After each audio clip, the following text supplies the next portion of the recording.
Non c'è cosa peggiore, io l'ultimo libro l'ho dedicato agli istruttori di mediocrità. Una delle mie più grandi paure è proprio la mediocrità, no? Cioè il vivere in maniera mediocre senza una fiamma, senza un proposito, senza un qualcosa che che ti al appassiona. mattino ti faccia avere voglia di alzarti e di creare un progetto, di continuarlo, di farlo crescere, no?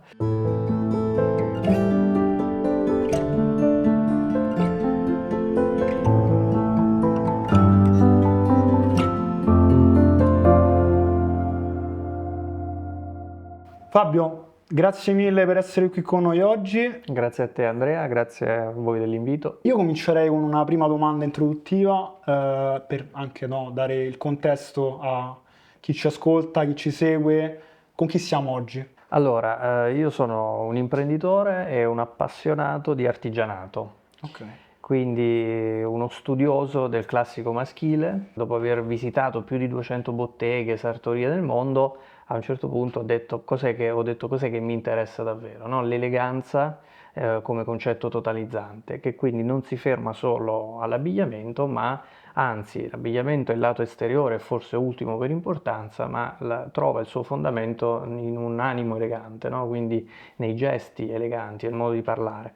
E quindi da lì poi mi sono interessato molto anche alle buone maniere. Però la mia attività oggi è quella di, insomma, io sono amministratore di TBD Eyewear, fondatore anche 10 anni fa di questa azienda che è iniziata come costola di un blog che era nato nel 2012 per parlare di sartoria e che oggi è la mia attività full time. Oggi offriamo occhiali da sole e da vista fatti a mano in cadore, sostenibili dallo stile vintage e genderless. The Bespoke Dudes, TBD giusto? Eyewear, Ok, TBD perfetto. Eyewear che prende Perfetto. esattamente il nome dal blog che era The Bespoke Dudes, che erano i tipi su misura, che era appunto questo blog in cui parlavo di sartoria Ok, in maniera quasi maniacale, perché sono ok. andato a intervistare sarti da tutta Italia, poi in Inghilterra, in Francia, in Spagna, tanta Spagna, e poi fino ad arrivare a oggi, che è appena uscito, insomma, questa settimana scorsa, il mio ultimo libro sui sarti americani, Ok. quindi una passione che veramente è stata fortissima, lo è ancora,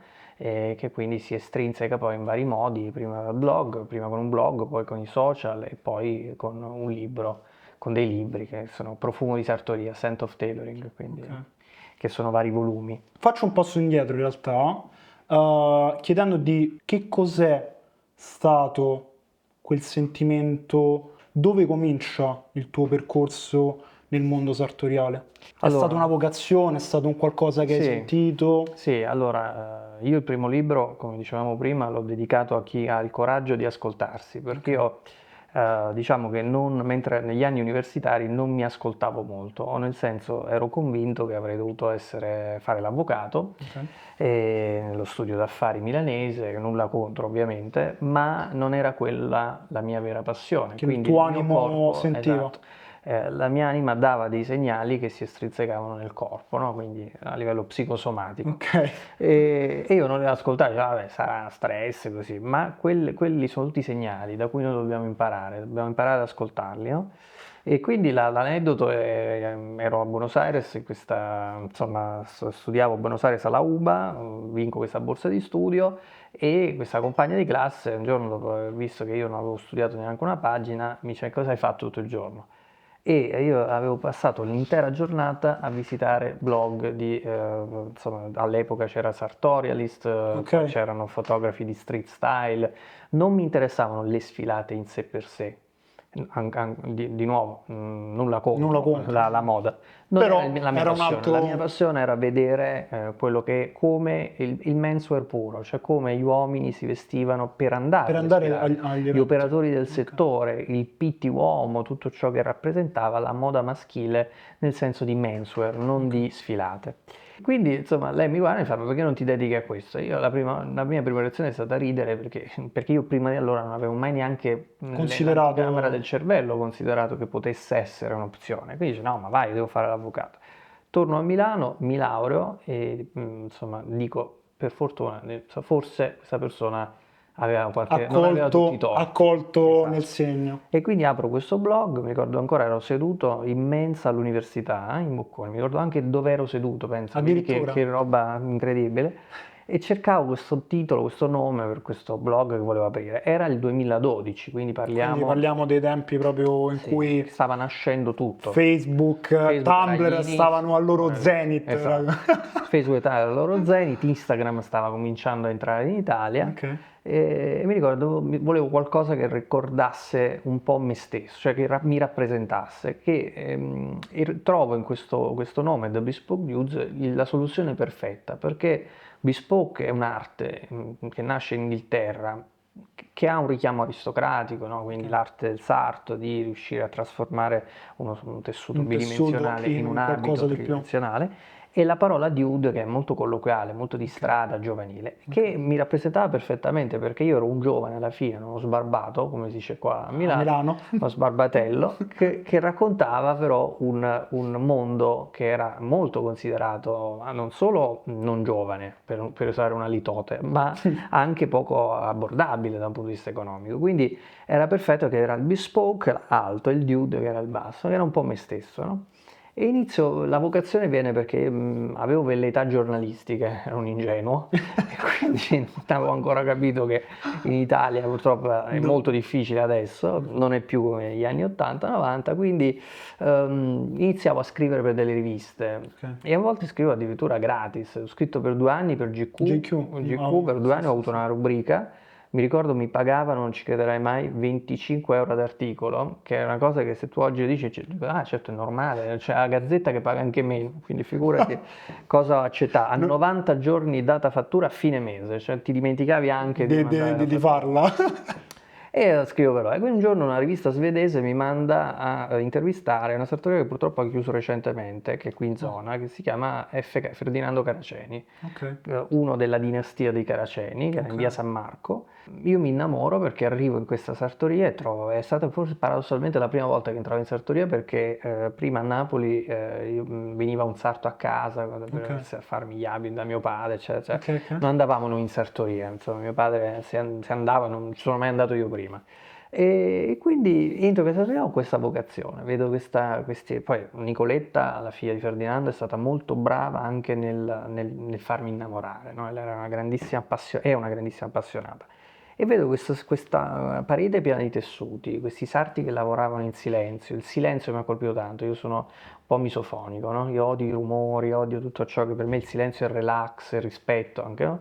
E È quindi sacro. è sacro, e il rumore del lago nel tessuto non fa rumore, cioè non c'è un rumore, non c'è un suono.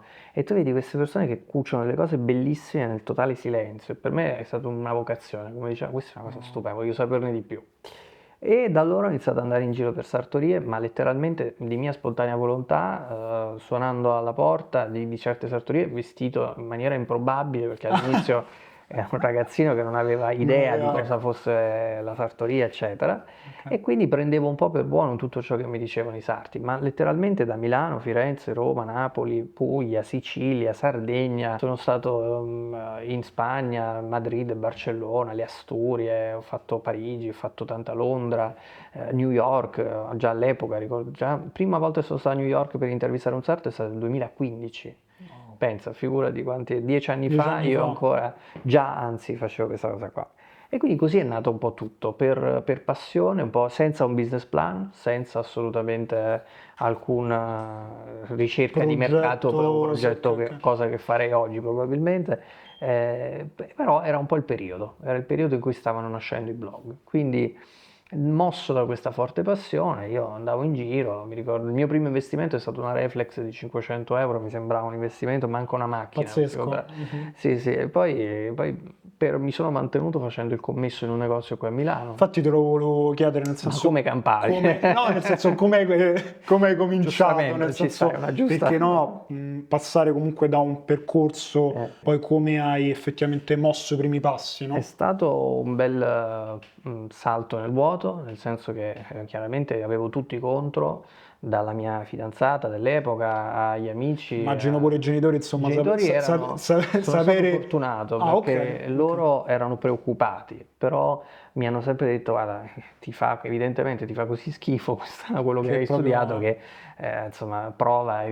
Però capisco anche la loro posizione perché venendo da una generazione diversa, io vengo da una famiglia di medici, di avvocati, ingegneri, eccetera, vedere questo che si laurea in università privata e il giorno comunque dopo, neanche un la giorno, Bocconi, insomma, esatto, ha ha è un un costo, è un investimento, investimento, insomma. giustamente, e dice non voglio fare neanche un giorno la pratica, almeno ci prova. Però, No, invece era così forte e in questo io mi ritengo fortunato perché ho trovato una passione molto forte e questo è quello che ti rende vivo, secondo me.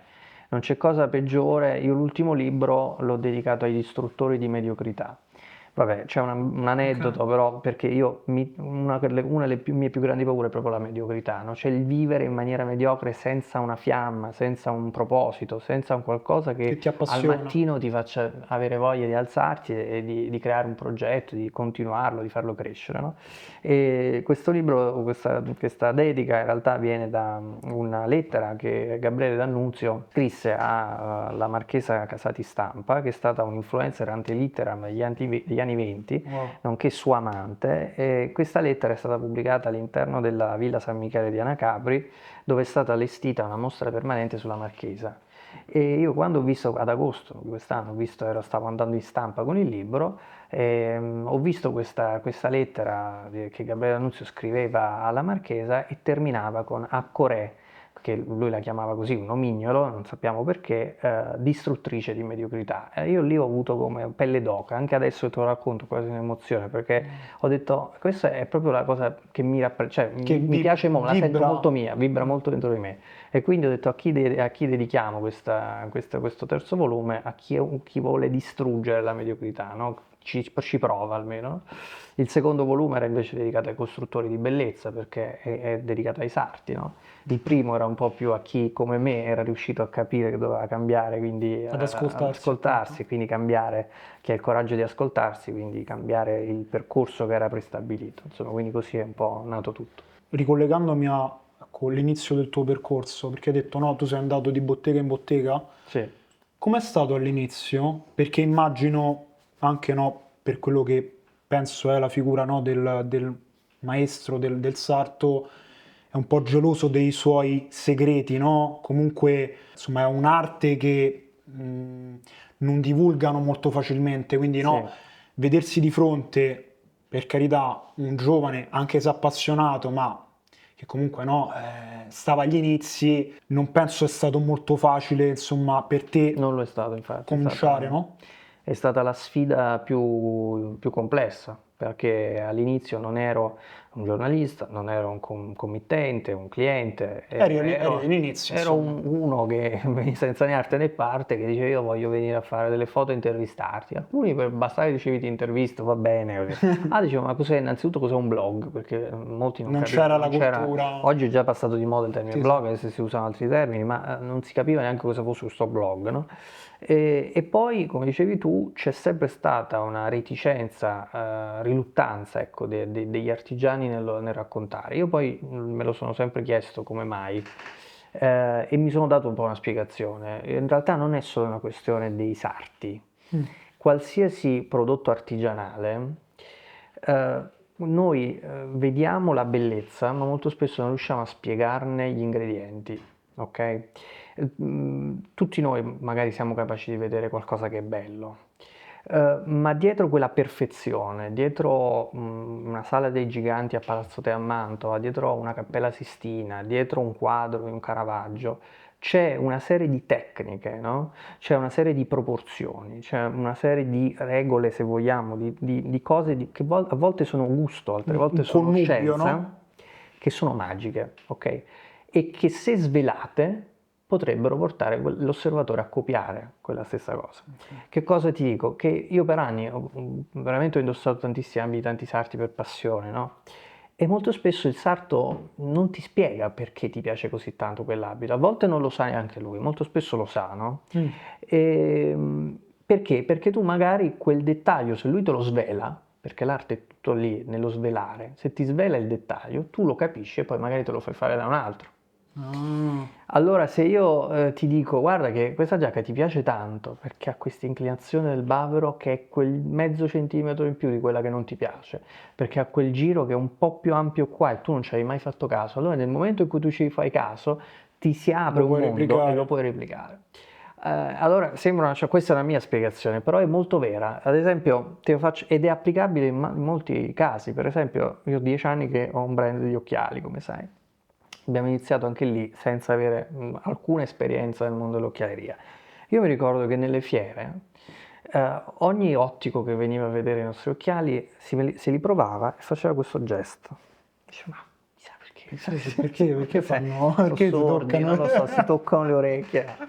Poi lì, ok, non è che te lo spiegavano, poi, va bene, grazie. Poi chi faceva loro, chi non lo faceva. Che cosa provavano in quel momento? Io poi l'ho scoperto dopo. Ok. Volevano capire la calzata dell'occhiale, ma soprattutto se l'asta veniva bombata. L'asta deve essere perché, così come una giacca ti deve stare bene addosso e ti deve vestire, anche Mhm. l'occhiale ti deve vestire bene. E un occhiale fatto bene, come il nostro, permettetemi la DV, ha le aste bombate, cioè che cosa vuol dire? Che sono curvate a mano dall'artigiano in modo da seguire, perché la nostra testa è un cilindro, non è un Non è, parallelepipedo. certo. E l'occhiale, se tu me lo fai squadrato, ti rimane dritto, che le aste ti rimangono dietro. È Invece le aste ti aperto. devono tendenzialmente abbracciare. Abbracciare. Questa è una sciocchezza, ma io per anni, i primi anni, non sapevo che praticamente le aste Che era andassero a bombare. rimaste E bombate. l'artigiano, se tu non glielo dici, non te lo fa, perché è lavoro in più. Capito? Allora, Ah. se tu non gli chiedi di farlo, magari, sai, diciamo, gli va bene così, le vuole dritte.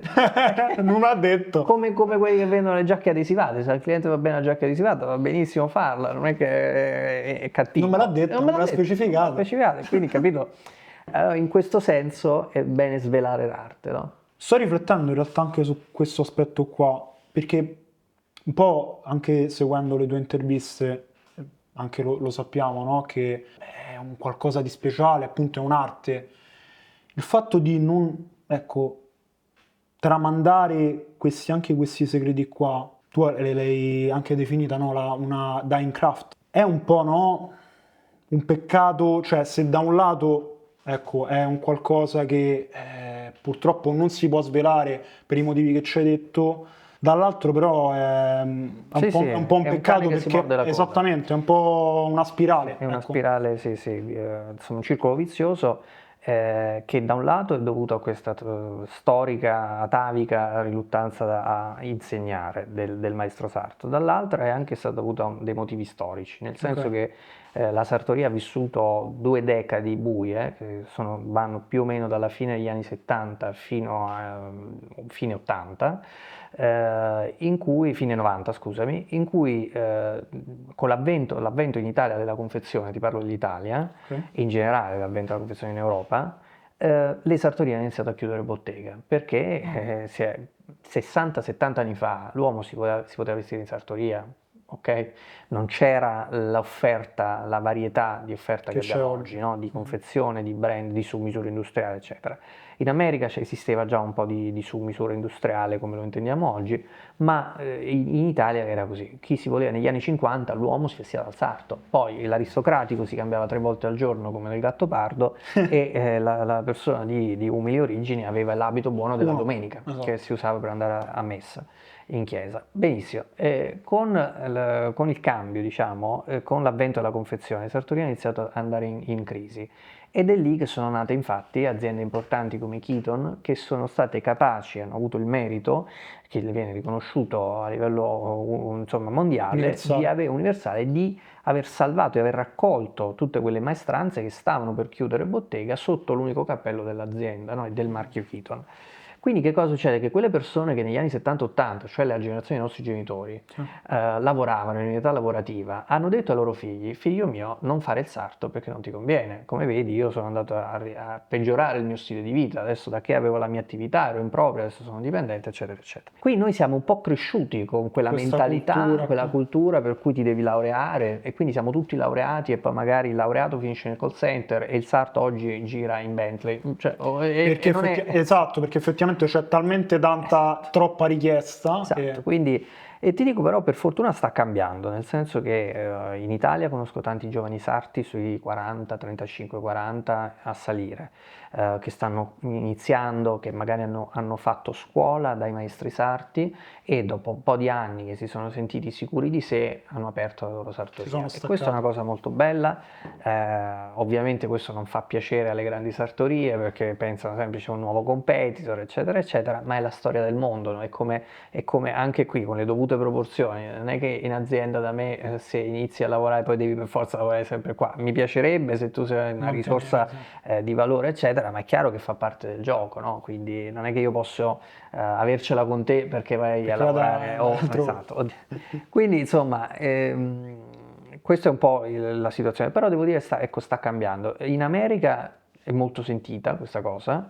Io ho scritto questo libro, appunto, Scent of Taylor in volume 3, in cui ho inserito 6 sarti, di cui 3 affermati e 3 giovani. Mm. Ed è bello vedere che questi giovani sono veramente, ci credono tantissimo, danno molta energia, molta Hanno quel linfa, fuoco dentro fuoco di cui dentro, parlavi sì, prima. sì, sì, sì.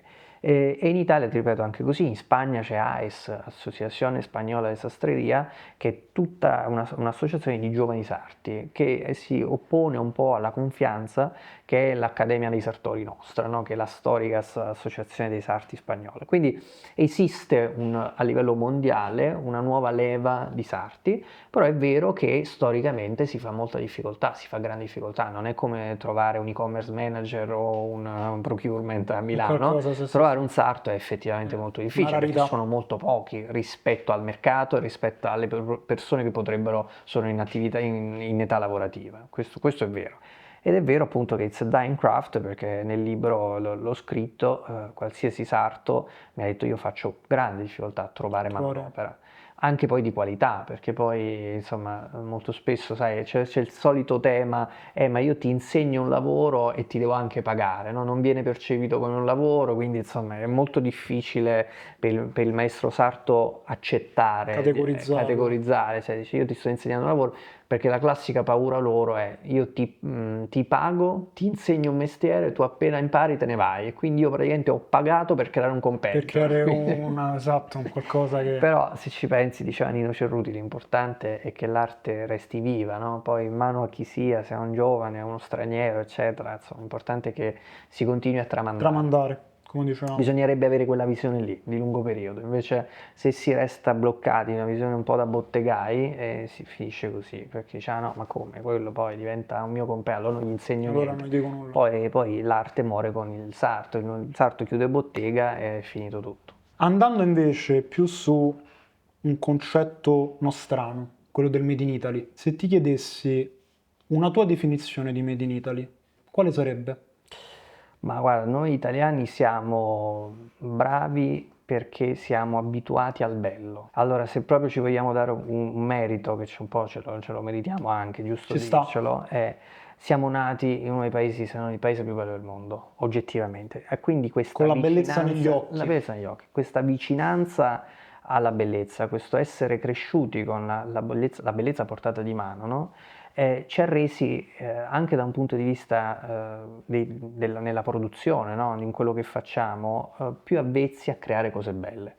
Maurizio Marinella un giorno mi disse, che io stimo tanto, è un amico, mi disse la differenza vera tra l'italiano e quello che ti copia, no? Dice magari l'asiatico, senza non per forza perché sono asiatico, o comunque paesi dove ti copiano a un costo di manodopera più Più basso, no? basso, ok. Esatto. La differenza tra la tazzina italiana e la tazzina cinese non c'è, perché ormai magari la Cina è diventata qualitativamente uguale a noi. Valida. Quello che il cinese non potrà mai copiare è il gesto che noi facciamo per muovere lo zucchero nel caffè, no? Che è un po' una provocazione, no? Per dire che ormai a livello di Di produzione, produ- io se ti metto un occhiale fatto in Cina e ti metto un occhiale fatto a mano in Italia, tu stenta Hai difficoltà. a trovare la differenza, perché ormai hanno imparato. Allora dice, ah come, caspita, allora non è più Made in Italy è meglio. Oggi Made in Italy è un atto di mecenatismo e di patriottismo. Cioè tu oggi veramente decidi per un'Italia perché veramente credi nell'importanza di salvare certe maestranze, ok? Ed è così, perché è chiaro che non c'è più questa grande divario come negli anni 80, ormai già da tempo, la Cina è una potenza ormai incredibile, per cui ti dico, noi veramente decidiamo proprio in Italia ha 3 volte il costo, perché io lo stesso occhiale lo pagherei 1/3 se lo facessi in Cina. Ma io credo nell'importanza del nostro Made in Italy, in queste famiglie di artigiani che ormai lavorano con noi da 10 anni e quindi dico no, io voglio continuare proprio in Italia. Quindi per me Made in Italy è anche questo, supportare delle eccellenze italiane affinché non chiudano. Il Nella Valle sistema. del Cadore, nel sistema, esatto, nella Valle del Cadore, mi diceva sempre il mio artigiano, negli anni 70-80 erano 200 famiglie che producevano occhiali, adesso si contano veramente sulle mani, sulle punte delle dita di una mano, insomma, sono pochi, sono rimasti molto pochi. Ed è un peccato, no? Quindi noi crediamo ancora in questo e perciò produciamo in Italia. Invece, riprendendo il discorso, uno dei discorsi in realtà che abbiamo fatto legato al blog, ascoltavo recentemente un tuo TED Talk in cui hai parlato di timing, Mhm. no? Di importanza del timing, del fatto di come tu effettivamente sei stato bravo nel 2012, no? A cominciare questo blog qua, che probabilmente se lo cominciassi oggi è un business model che Non non renderebbe, rende più. assolutamente. Se oggi dovessi ricominciare da zero, Mhm. dove partiresti? Allora, adesso oggi sono messi tutti a fare i podcast, quindi Ok, eccoci. però ecco, quello che farei è sicuramente, direi che l'importante è avere un obiettivo, ok? Cioè, io voglio raccontare questo, perché il problema di molti che lavorano sui social è che non c'è un vero e proprio obiettivo, storytelling, identità, DNA, no? Si fa quello che succede, il brand A ti chiama, il brand Z che non c'entra niente ti chiama, tu basta che si lavori, non c'è un filo conduttore. Quindi l'importante, io volevo raccontare la sartoria, volevo raccontare l'artigianato, l'eccellenza, il Made in Italy che poi è sfociato in lifestyle, è sfociato nelle buone maniere, nel modo di comportarsi, no? Perché per me era l'eleganza, no? Il concetto di scelta, le parole giuste, il modo in cui ci comportiamo, scegliere l'abbigliamento giusto, cioè la scelta è alla base del conoscitore, no? Chi sa scegliere è colui che conosce. Quindi io ti dico, partirei da avere un obiettivo chiaro, io voglio parlare di quello, poi oggi probabilmente per tornare alla tua domanda userei dei contenuti cross-mediali, quindi un podcast che diventi poi video YouTube, che diventi Instagram, pillole Instagram per i social o pillole TikTok, che diventi appunto anche podcast solo audio su Spotify, eccetera. Quindi contenuti cross-mediali. Oggi non puoi più lavorare come 15 anni fa, 10 anni fa solo Solamente su su una Instagram, direzione. non puoi più. Che si è tornati un po' come all'inizio, se vogliamo. Mhm.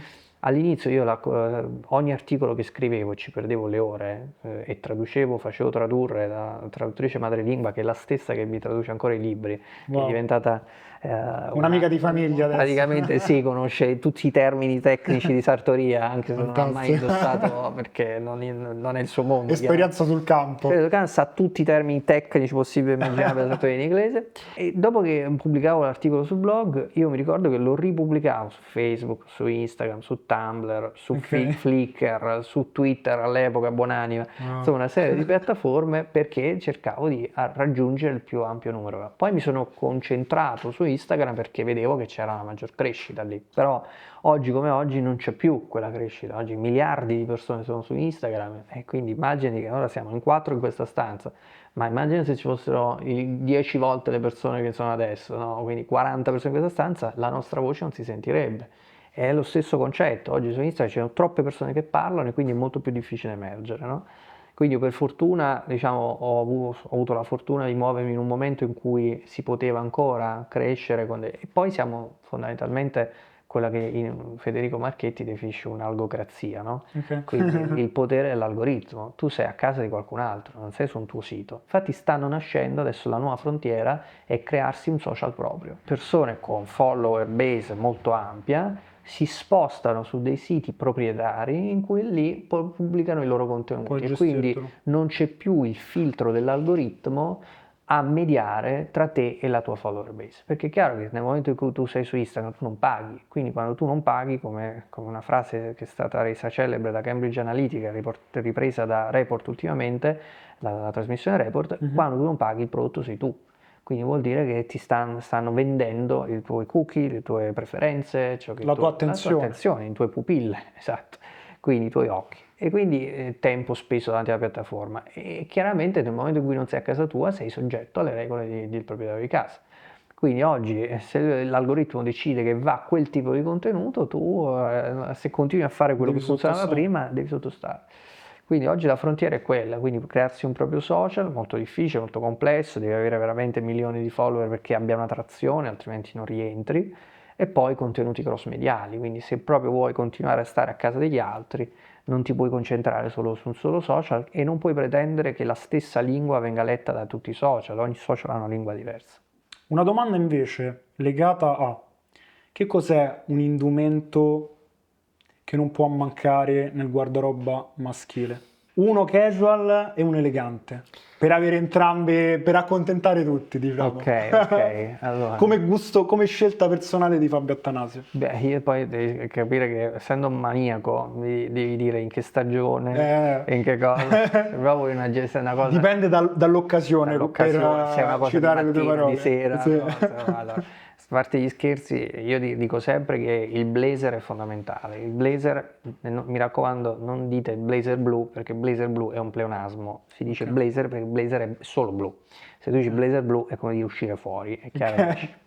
E quindi il blazer è fondamentale, bottoni dorati, bottoni argentati, è un classico, un passepartout, è veramente il migliore amico dell'uomo dopo il cane. Un bel blazer napoletano morbido, così che bello aperto alla cavallerizza, con due tasche applicate, è stupendo, lo metti con tutto, quindi veramente lo metti con Versatile. tutti i colori possibili e immaginabili, vanno bene con quel colore. Quindi questo diciamo è una delle cose. Poi un'altra cosa proprio fondamentale, è difficile dirlo perché ci sono, secondo me, in ogni categoria c'è qualcosa di fondamentale, c'è una camicia bianca, non puoi non averla.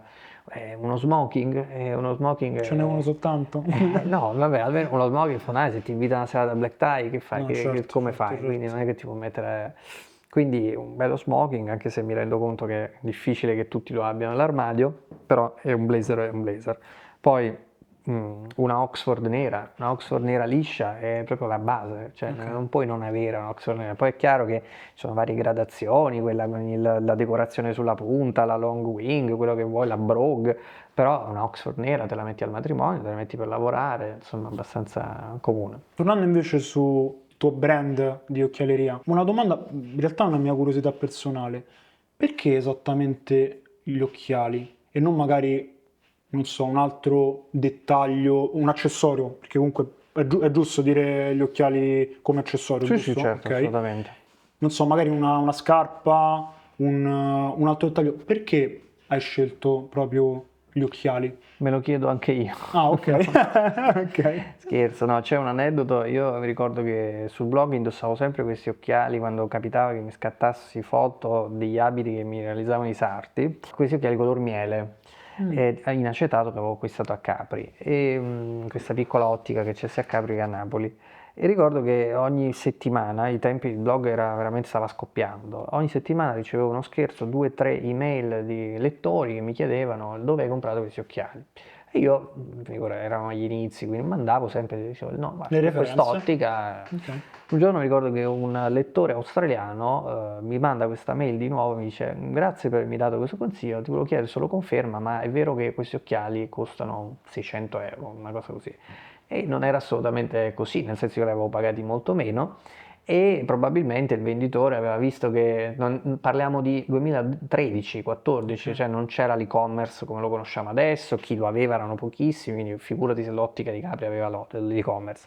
Poi cosa succedeva? Questo si era vista arrivare tutte queste richieste, queste email dall'estero E e aveva quindi detto, ho ma sai che detto, c'è, perché magari. no? Esatto. Quindi mi viene l'idea, io ho sempre voluto fare l'imprenditore e vado da questo. Io ero uno sbarbato che non avevo non idea, non avevo assolutamente idea di cosa potessi fare con loro.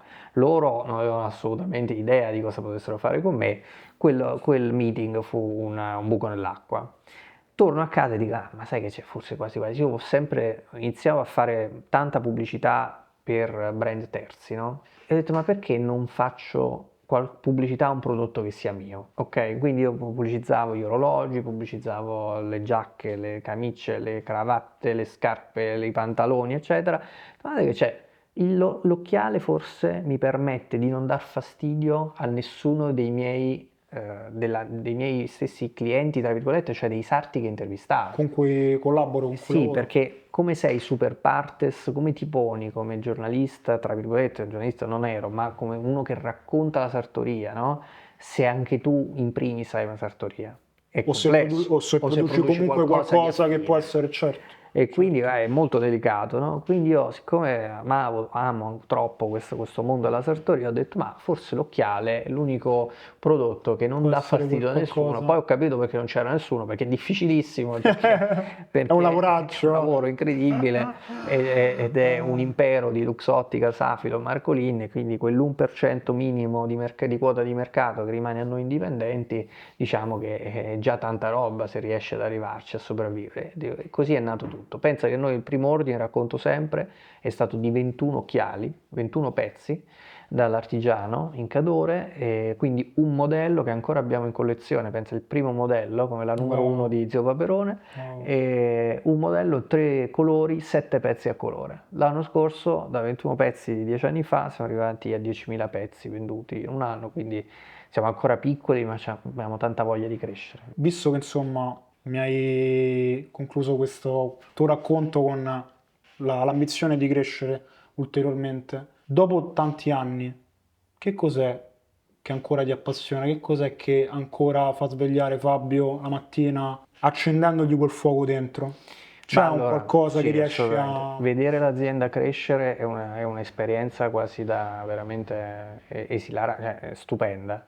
Vedere che un progetto cresce, che ci siano persone di valore che credono nel tuo progetto e che dedicano il loro tempo alla crescita del tuo progetto è una cosa bellissima, perché per me che amo la mia azienda e la sento veramente come una figlia, è bellissimo vederla crescere. Quindi questo mi ha tanta forza, no? Di farla crescere e soprattutto di lavorarci per farla crescere sempre di più, perché sopravvive a te stesso, cioè è un qualcosa di terzo. Il personal branding è molto bello, però dopo un po' sei cappato da te stesso, no? Certo, E poi non certo. siamo eterni. L'azienda è un qualcosa di terzo che può sopravvivere Puoi anche a te. tramandare. Esatto, puoi lasciare a qualcun altro, è un po' un segno nel mondo, no? E vedere delle persone eleganti in strada a Londra, a Parigi, a New York, a Milano, che indossano i tuoi occhiali, è una Inappagabile. soddisfazione infinita, infinita, perché capisci di essere arrivato alle persone giuste e quindi dici, ah, bello, quindi sto facendo un lavoro che ha un senso, no? Quindi metto un po' della mia firma nel mondo, no? Perché anche gli occhiali che noi facciamo rappresentano la nostra visione di bellezza, cioè il nostro modo di intendere la bellezza. I nostri occhiali sono ispirati agli anni 50, agli anni 60, non sono occhiali di moda. I giornalisti spesso dicono quali sono le tendenze di occhialeria di quest'anno? Io dico non lo so, Non perché è quello che faccio, noi non guardiamo non è questo, il noi mio guardiamo degli obiettivo, occhiali senza certo. tempo, è come andare al sarto e dice qual è la tendenza del blazer, quello ride, sì, non ci crede la tendenza, che quello fa la giacca, così al massimo cambia un po' negli anni, nelle decadi cambiano i rever, le ampiezze dei rever, un po' i volumi, la giacca si asciuga un filo, si accorcia, ma sicuramente la giacca resta quella. E quindi noi vorrei ecco, portare questo concetto di senza tempo all'interno dell'occhialeria. I nostri occhiali hanno i rivetti funzionali, per esempio, come si facevano un tempo. Non sono Wow. incollati, perché così come esiste la giacca adesivata e la giacca intelata, anche in occhialeria c'è l'occhiale con la cerniera incollata, che è la produzione più economica, e la cerniera rivettata, quindi con letteralmente un rivetto che entra con due pinne nell'acetato sia nel frontale che nell'asta, con un artigiano che li chiude a mano. Quindi questa è la Wow. parte più artigianale, nonché anche collo di bottiglia nel lead time degli artigiani, perché chiaramente lì è poi che si Ci vuole accumula, ci tempo, vuole tempo. certo, certo. E quindi rispetto al fatto tutto a macchina che incolla e basta ed è andata. Però la Certo. cerniera fatta rivettata così e montata a mano dura nel tempo. Anche lì torniamo al concetto di senza tempo, di sostenibilità, perché io ho degli occhiali che veramente, non perché adesso lo possono confermare amici e colleghi, eccetera, presi 10 anni fa sono ancora perfetti. A volte compri gli occhiali di bassa qualità, sai che dopo una settimana vedi le aste Hanno le che aste che si vanno... smollano. Se tu li curi, e torniamo al concetto di prendersi cura, e non te li porti sulla testa, non li metti in sauna, perché l'acetato comunque è un Certo, un materiale materiale che... sì, che contiene acqua, alla fine può muoversi con le sbalzi di temperatura, l'occhiale resta perfetto. Io penso è anche no, una soddisfazione proprio per il discorso di umanesimo che facevamo, vedere, no, a parte il fatto, no, di connettersi proprio con gli artigiani, con avere un team e vedere, no, quel team crescere, Sì, esatto. cioè proprio perché tu, no, vedi delle persone che sposano il tuo progetto, Molto bello. è una soddisfazione inappagabile. Sì, e poi ti dico, resta la passione per la sartoria, nel senso che quando vedo, dopo 15 anni che vado in giro per sartorie, bene o male ho visto un po' di cose, no? Ma vedere quella nuova tecnica per ottenere sempre lo stesso risultato è una cosa che mi manda proprio, mi fa impazzire. Io quando vedo un sarto che mi fa vedere una cosa diversa a livello di cartamodello, no? Come un artista che dice guarda io questo rosso lo dipingo in questo modo così invece che così, è una cosa bellissima perché di base per me c'è proprio una passione per la ricerca quasi accademica, no? Quindi quando mi fai vedere qualcosa di nuovo mi interessa molto, mi piace molto, Un'emozione. mi emoziona, esatto, mi tocca l'anima, no? E quindi andare in giro per, che ne so, in Wyoming per il libro sugli sarti americani, c'è un sarto del Wyoming che ha imparato a Roma da un sarto calabrese che faceva una giacca napoletana. Lui oggi, questo sarto che ho inserito nel libro, nel mezzo delle praterie del Wyoming, nel mezzo del nulla, fa una giacca napoletana. Ed è una cosa di un'emozione. Io adesso alla pelle d'avorio che te lo racconto, cioè perché ha la costruzione con la prima ripresa lunga fino al fondo della giacca, che è una cosa che nasce a Napoli. Però siccome questo ha imparato lì, allora dove torniamo? Torniamo al concetto di universalità dell'arte. L'arte è un linguaggio universale che sia nella sartoria, che sia nel dipinto, nella scultura, cioè la bellezza può parlare senza confini in tutto il mondo. Così come a New York vai da Tiefenbrunn, la sartoria di questo sarto rabbino ebreo ortodosso, e lui fa una giacca con questo cran parigino, perché lui si è interessato alla sartoria, ha vissuto a Londra, poi a Parigi ha preso questa tecnica del cran fish Queste mouth, influenze. queste influenze, ed è bellissima, è una commistione di generi, no? Che ti fa anche capire quanto l'America sia libera rispetto a noi, perché noi stiamo offendo veramente, siamo il vecchio continente, e che noi abbiamo quindi la giacca napoletana, la giacca fiorentina, un fiorentino non farebbe mai la giacca napoletana, così come un milanese non farebbe mai la giacca napoletana, né un napoletano farebbe viceversa. Ognuno è molto rigido nelle nostre, perché noi siamo un po' tutti artisti, no? Sì, no, Loro no. che sono una nazione nuova, tra virgolette, non hanno tutte queste sovrastrutture mentali, per cui mi ne frega niente, nel Wyoming faccio la giacca napoletana, e quell'altro fa la giacca parigina, quell'altro fa a New York, a Manhattan, fa una giacca tipicamente inglese, proprio Savile Row pura, con la rope shoulder, quindi con molto rollino, molto strutturata, con una waistline molto alta e molto marcata, cioè una cosa molto bella. E tu vedi quindi questi dettagli che vengono da tutto il mondo, però li vedi tutti mescolati lì, quindi come in un melting pot, no? Magico. Quindi questo per me è una cosa molto emozionante.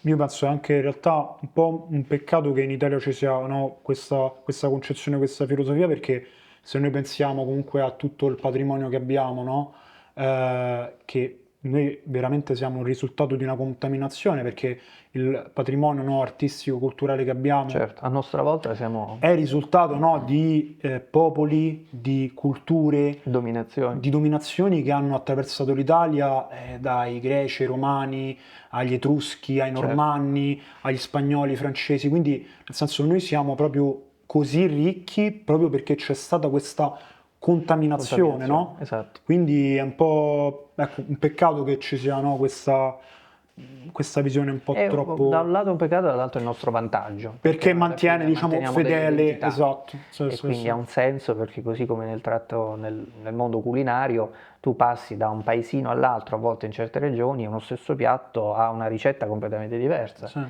e una quello è il fascino, declinazione. no, del Sì, nostro sì, sì, paese. sì. Noi siamo ancora un conglomerato di ducati e comuni, poi uniti solo per il calcio, quindi Quella è una fede che non muore mai.